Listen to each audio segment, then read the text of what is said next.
चला आज मस्त पावसाचं वातावरण आहे, मस्त मटण थाळीवर ताव मारू. सर हे घ्या. सर आज मटन चिकन रेडी झालं आहे. हे मटनचा रस्सा, हा चिकनचा रस्सा टेस्टी. एक नंबर. वा वा वा, चिकन पण लाजवाब. रस्सा तर एकदम मस्त झालेला आहे. आज मस्त एक स्पेशल मटण थाळी खाऊ घाला.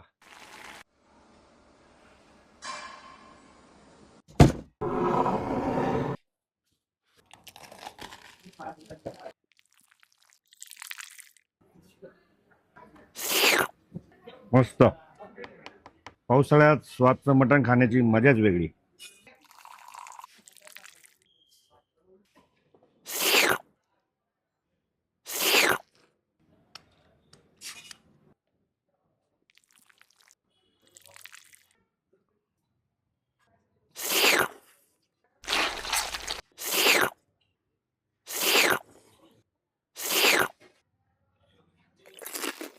तुम्ही पण नक्की एकदा हॉटेल स्वादची झणझणीत मटण थाळी टेस्ट करायला या.